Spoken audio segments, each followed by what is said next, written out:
Assalamualaikum warahmatullahi ta'ala wabarakatuh, and good day to each and everyone. So my name is Narissa Pendi. So we are the group 2 and chapter 2. So we will discuss about the principle of ecological agriculture. So the content of our report is diversity, integrated nutrient cycle, and soil and water conservation. So, first, let me discuss about the biodiversity and genetic. Biodiversity. Bio means life. Diversity means variety. Biodiversity or biological diversity is the variety and variability of life on Earth. And it's also referred to the variety of all living species on Earth. So, include dito yung animal, plants, fungi, bacteria, and etc. So, why biodiversity is important? So, napaka-importante ng biodiversity dahil siya yung nagbibigay ng mahalagang function sa ating ecosystem like soil fertilization, nutrient cycling, pest and disease regulation, erosion control, and craft and tree pollination. So, we have here three types of biodiversity. These are genetic, species, and ecosystem. So, first is genetic diversity. Genetic diversity is found on a genetic level of the same species. Its trait refer to the range of different inherited traits with a species. In a species with a high genetic diversity, there would be many individuals with a wide variety of different traits. So, dito sa genetic diversity is, dito mo makikita yung level ng same species. Kung sino yung nagmana dun sa species na yon, kung sino yung magkakalahi. So example of genetic diversity is cat or dog. So, sa cat is kapag may cat kayo na Persian or a native. So, kapag nag-mix yung gene nila, so may possible na yung anak nila is pwedeng magmana dun sa Persian or pwedeng magmana dun sa native. Assalamualaikum warahmatullahi ta'ala wabarakatuh. Good day everyone. So I am Myrasol P ang Salik from BSA Agro Extension 2nd year. So today I'm going to discuss about species diversity. So species diversity is simply the number and relative abundance of species found in a given biological organization, population, ecosystem, and earth. So species diversity is the number of different species that are represented in a given community. So, dito natin nakita ang lawak at dami ng mga species na nasa isang lugar, na bawat lugar ay may iba't ibang species depende sa klase ng kanilang tinitirahan at klima sa isang lugar. So, what causes species diversity? So, species diversity is caused by evolution.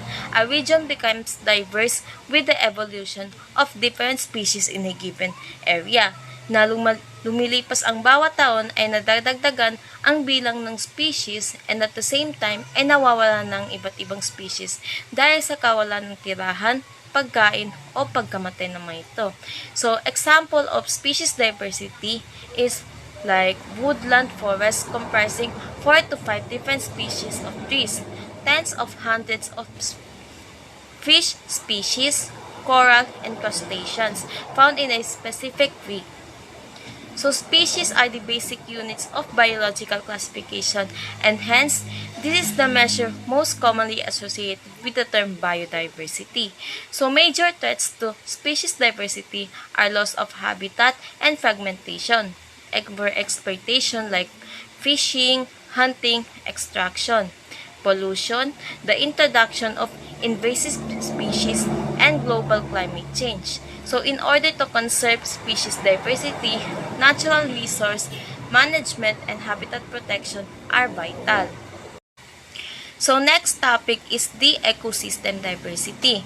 So ecosystem diversity deals with the variation in ecosystems within a geographical location and its overall impact on human existence and the environment.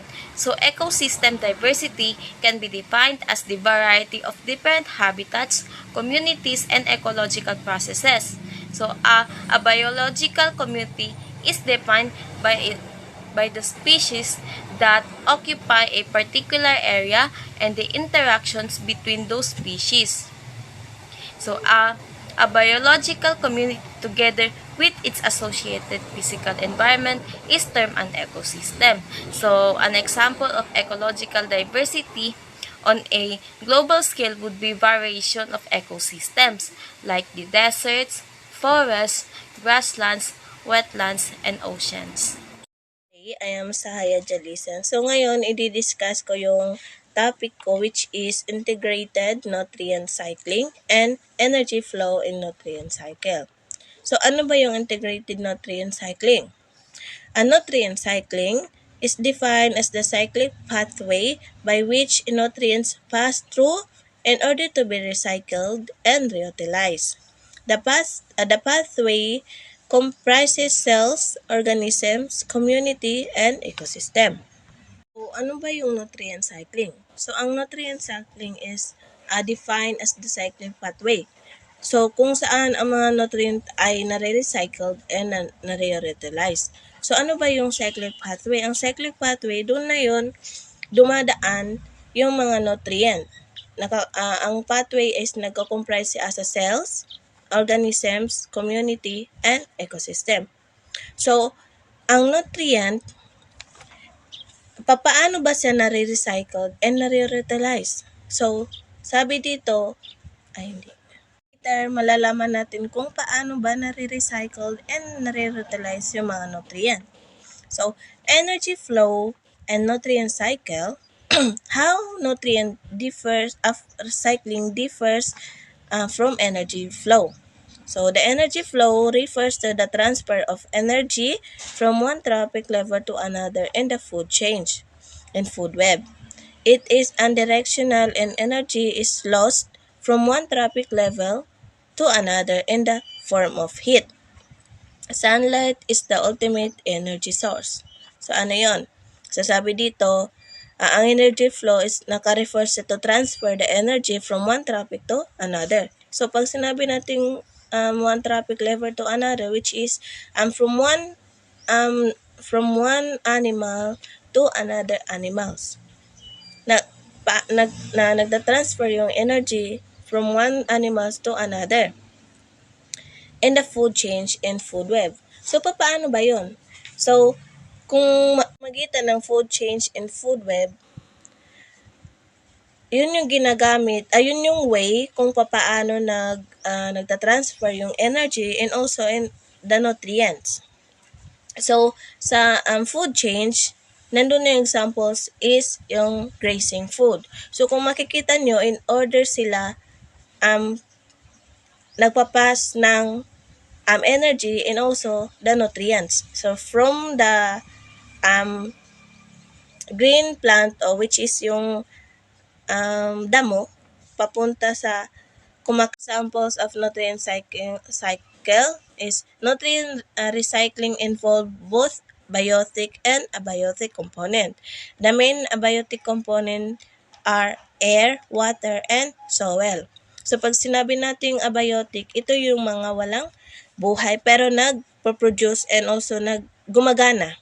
And then, pag sinabi naman natin biotic, ito na yung may mga buhay, which is yung animals, tayo as a person, meron tayong buhay. So, kasali tayo sa biotic. And plant, and so on. So, kung sinabi kasing biotic, ito yung buhay, may buhay. And pag sinabi nating abiotic, ito yung mga walang buhay, pero gumagana sila. Of carbon, hydrogen, nitrogen, and oxygen occurs in water, air, and soil, whereas calcium, phosphorus, potassium, and etc. are recycled mainly in soil are available locally. Ano ba yun sinabi na ang nutrient cycling is differs from energy flow?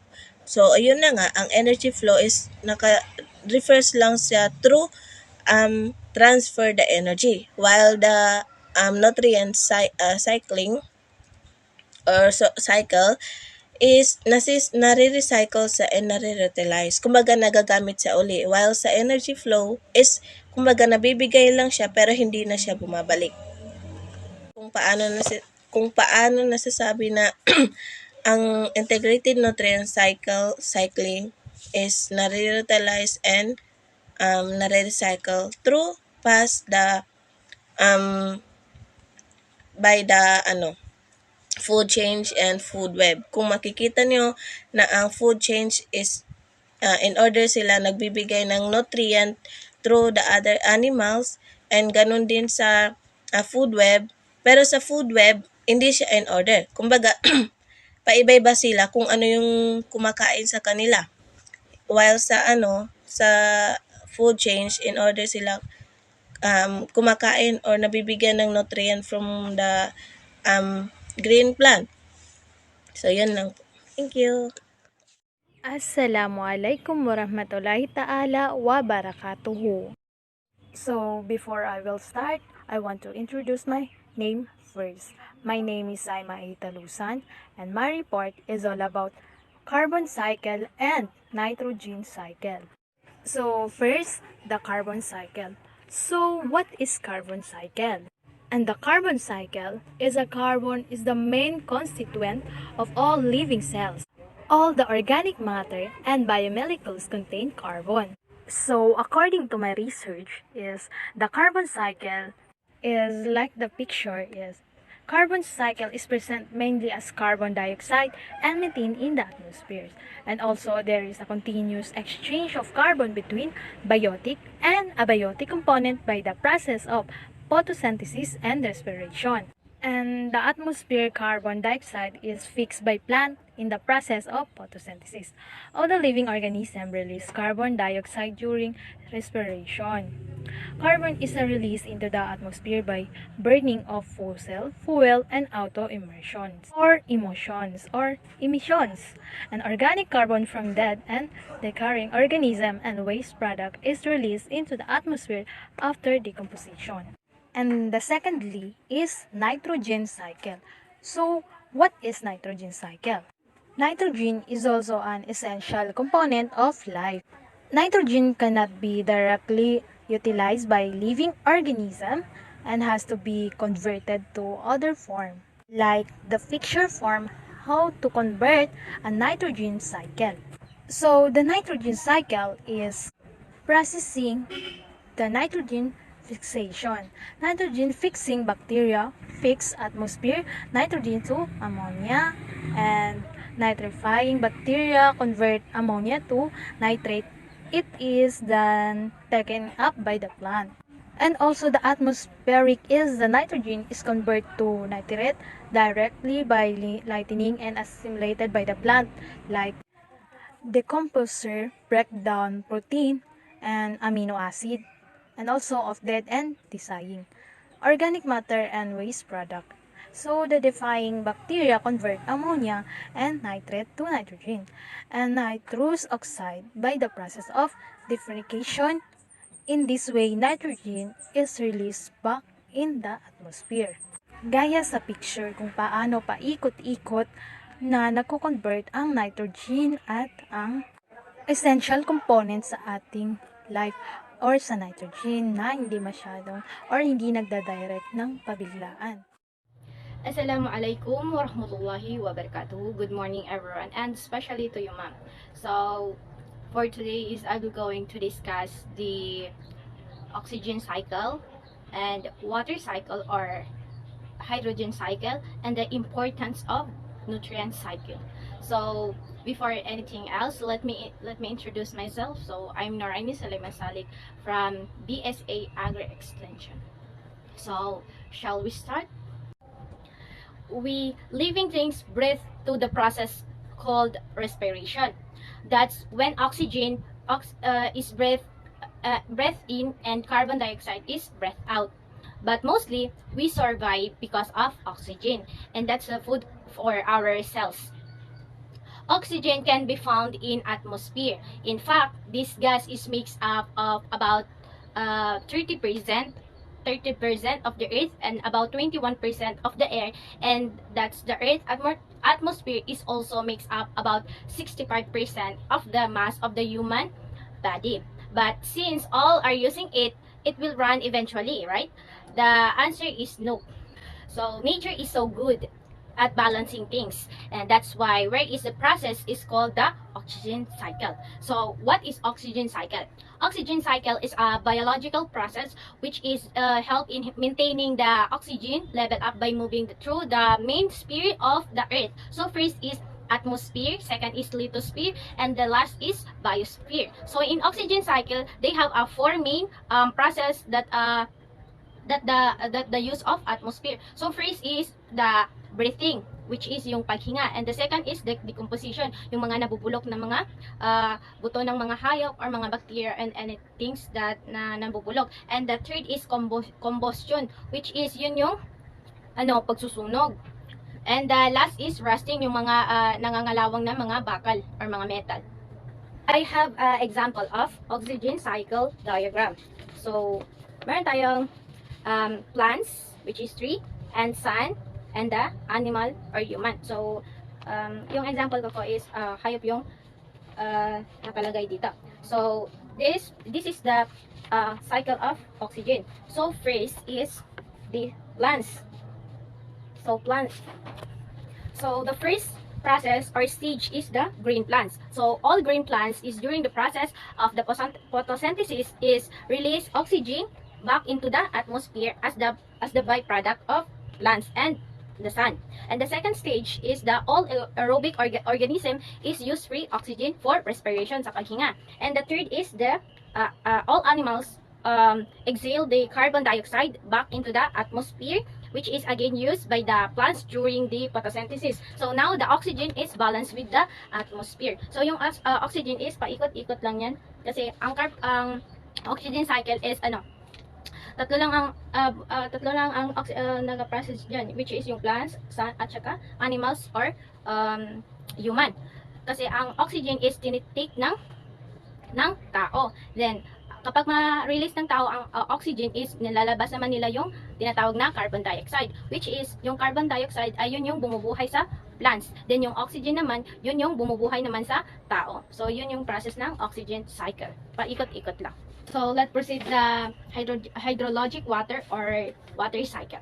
So hydrologic cycle or water cycle is involved the continuous circulation of water in the earth atmosphere system, and it is water cycle is the motion of the water from the ground of the atmosphere and back again. Of the many processes involved in the hydrologic cycle or water cycle, the most important are evaporation, transpiration, condensation, and precipitation or runoff or collection. So I have a example of water cycle or hydrologic cycle in a diagram. So this is the example of water cycle.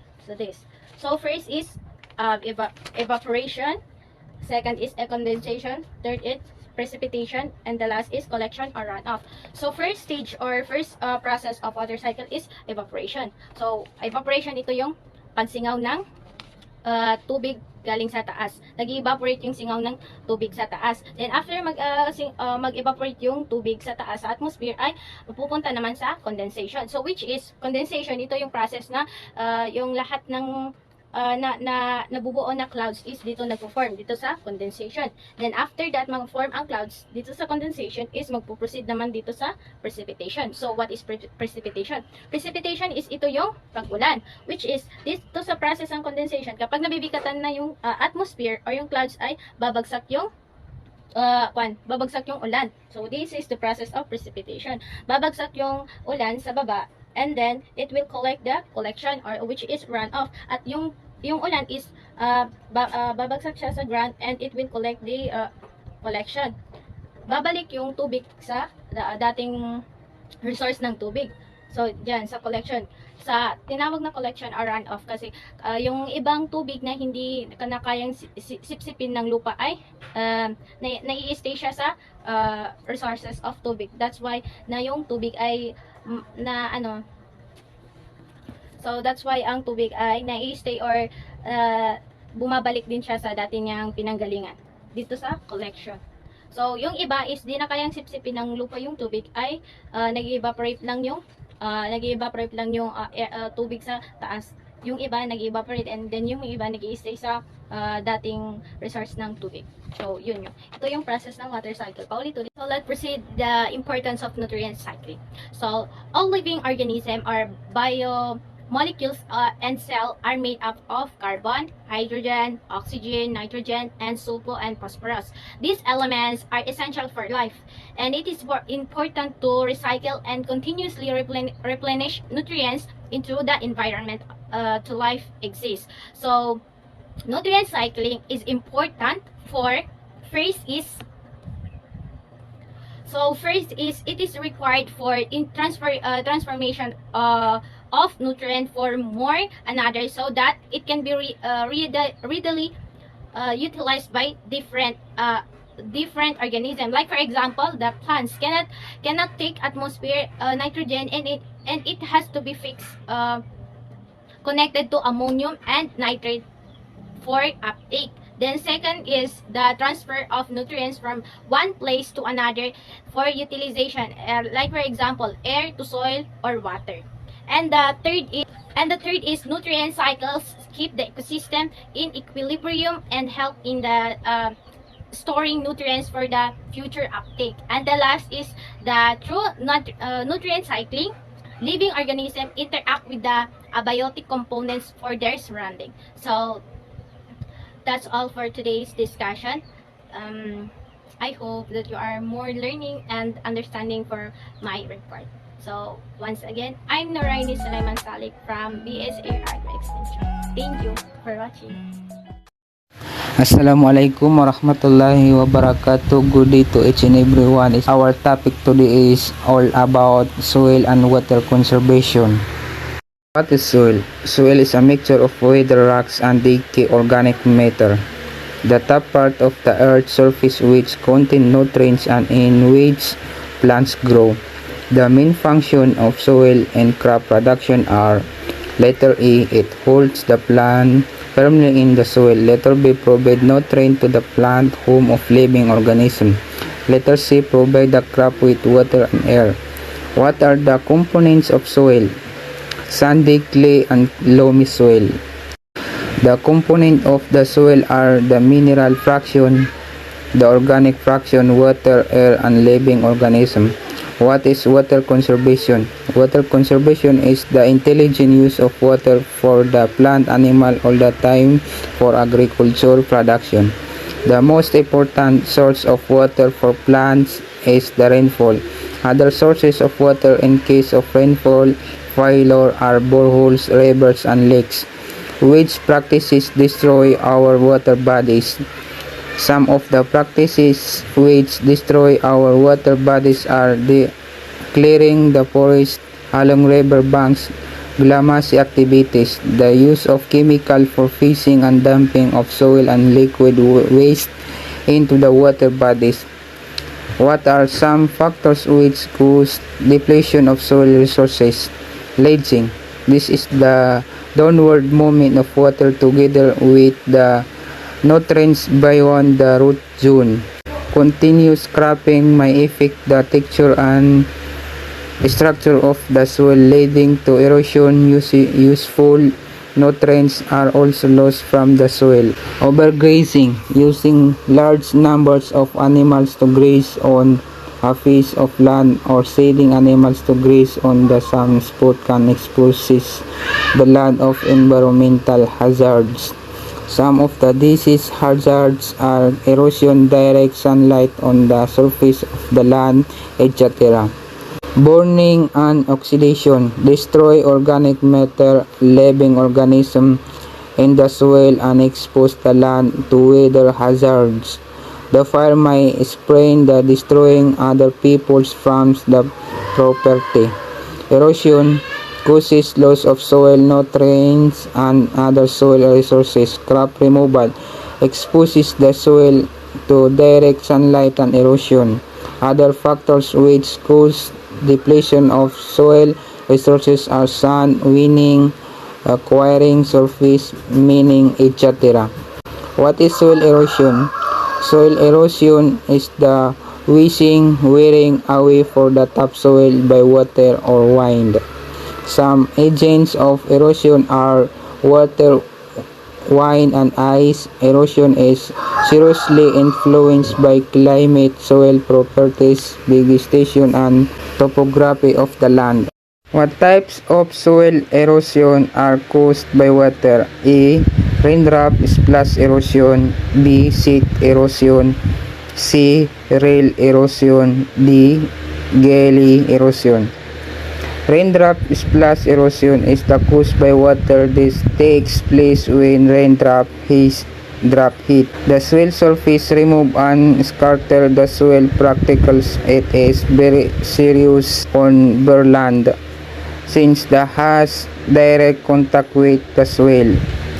Sheet erosion occurs when a wide surface of the soil is uniformly removed by runoff water without forming ridges on the ground. It is very severe on large bare lands with no vegetation.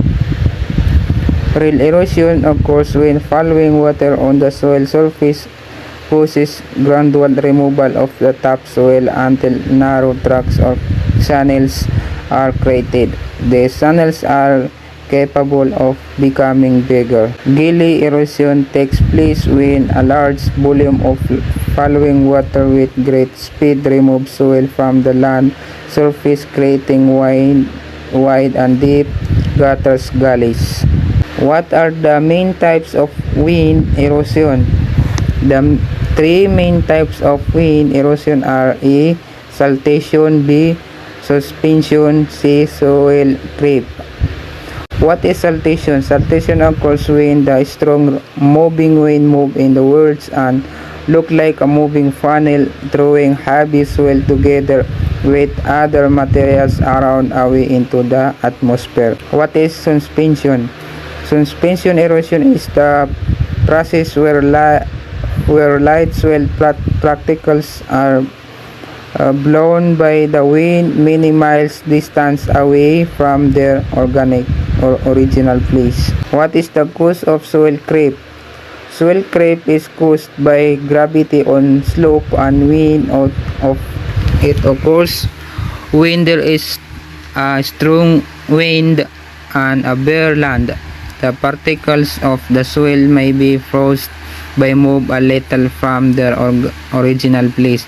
This type of erosion occurs where the soil is very dry, an unprotected flat or gentle slope with nothing to prevent the wind from moving. Factors which influence wind erosion are moisture content of the soil, the vegetative cover, and the character of the soil. Assalamualaikum. My name is Marita. So I will discuss about the ways to conserve water in your gardens. Here are the tips that how can we conserve water by doing gardening. The first is mulch planting with newspapers, leaves, bark, or wood chips. The second is water your plantings with a soaker hose or a drip irrigation system, or otherwise use a timing device with any watering systems. The last one is use wasted water for your plants, a rain barrel or a cistern that captures rainfall from your roof is a great garden reservoir. Soil and water conservations. Soil and water conservation measures are predominantly applied for the following purposes. First is to control runoff and to prevent loss of soil by soil erosions, to reduce soil compactions. The second one is to maintain or to improve soil fertility. The third is to conserve or drain water. The last one is to harvest the excess waters. Good day to each and everyone. My name is Misare G, and now I will discuss the classification of soil and water conservation measures. So we have three classification of soil and water conservation measures: physical measures, biological measures, and agronomic measures. Physical measures, also termed mechanical or technical measures. Ang physical, soil, and water conservation measures ay mga impermeable na struktura na nilalayong para mapanatili ang surface runoff at pahusayin ang soil moisture storage capacity at alisan ng tubig ang labis na runoff. So these are the examples of physical measures. So number 1 is stone or earth terrace. So ito ay isang patag na lugar ng bato o damo sa labas ng bahay, kung saan nakaupo ang mga tao at kung minsan ay kumakain. Number 2 is stone or earth bunds wall.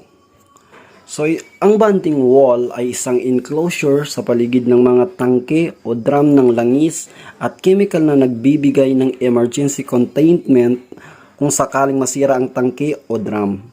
Ang isang mahusay na disenyo ng langis at chemical bond ay pipigilan ang mga mapanganib na materyales na tumutulo sa lupa o tubig sa ibabaw. Number 3, check dams. Ang check dam ay isang device na gawa sa bato, rock bag, o proprietary na produkto na inilagay sa isang natural o gawa ng tao na channel o swale. Ang mga ito ay katulad ng mga ditch check, ngunit idinisenyo upang maging mas matatag.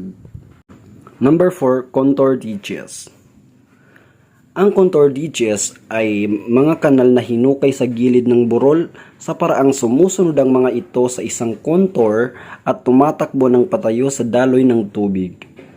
Ang lupa na hinukay mula sa kanal ay ginagamit upang bumuo ng isang berm sa pababang gilid ng kanal.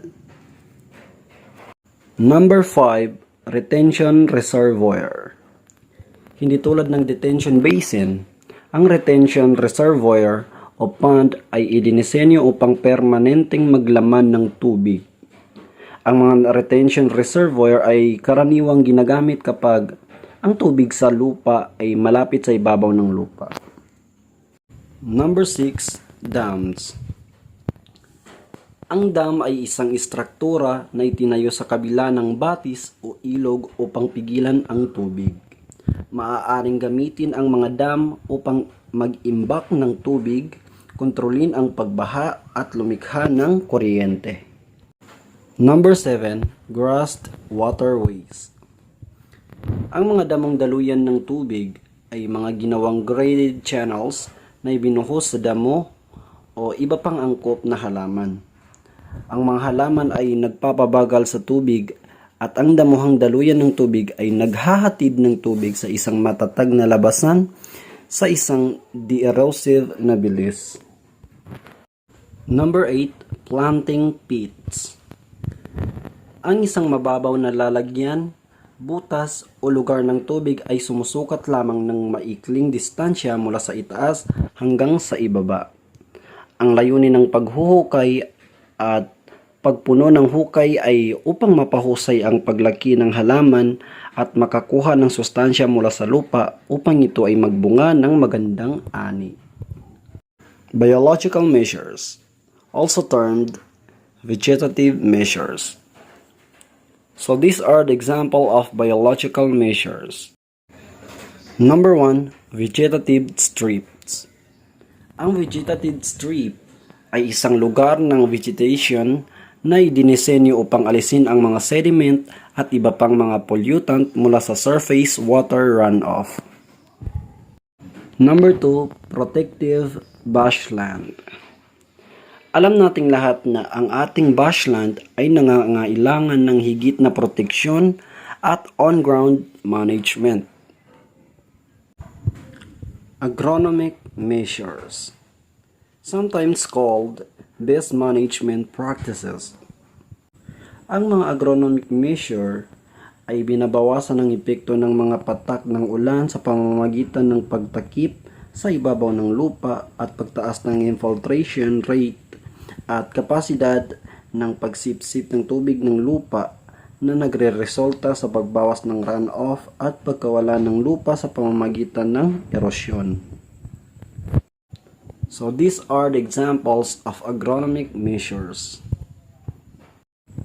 Number 1, strip cropping.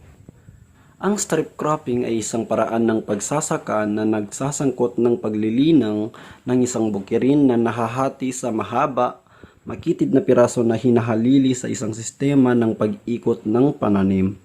Ito ay ginagamit kapag ang isang dalisdis ay masyadong matarik o kapag walang alternatibong paraan ng pagpigil sa pagguho ng lupa. Number 2, mixed cropping. Ang mixed cropping, kabilang ang intercropping, ay ang pinakalumang anyo ng systemized agricultural production at kinapapalooban ng paglaki ng dalawa o higit pang species o cultivars ng parehong species ng sabay-sabay sa parehong field. Number 3, intercropping. Ang intercropping ay ang pagsasanay ng pagtatanim ng dalawa o higit pang pananim sa malapit. Ang pinakakaraniwang layunin ng intercropping ay upang makagawa ng mas malaking ani sa isang particular na piraso ng lupa sa pamamagitan ng paggamit ng mga mapagkukunan na kung hindi man ay hindi magagamit ng isang pananim. Number 4, fallowing. Ang fallowing ay isang pamamaraan ng pagsasaka kung saan ang lupang taniman ay iniiwan ng walang paghahasik para sa isa o higit pang mga vegetative cycle.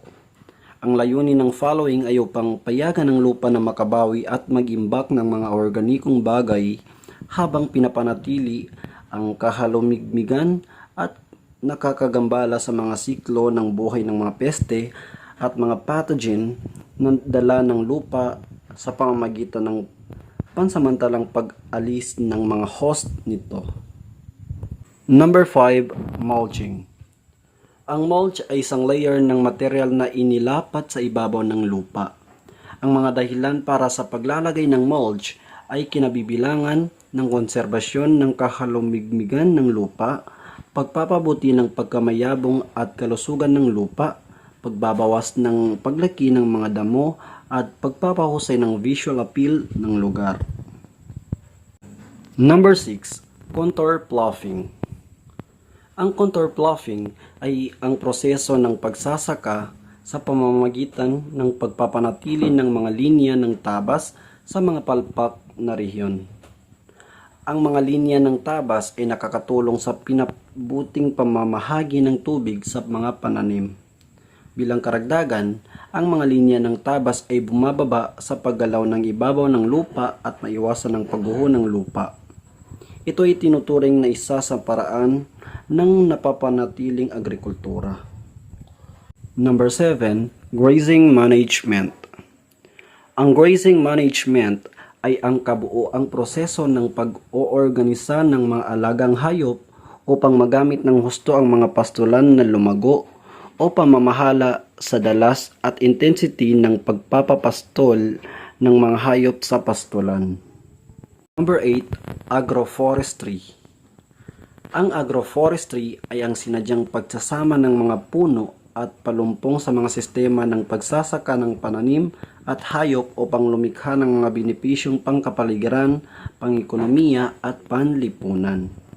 Ito ay ginagawa sa Estados Unidos o United States at sa buong mundo sa loob ng maraming siglo.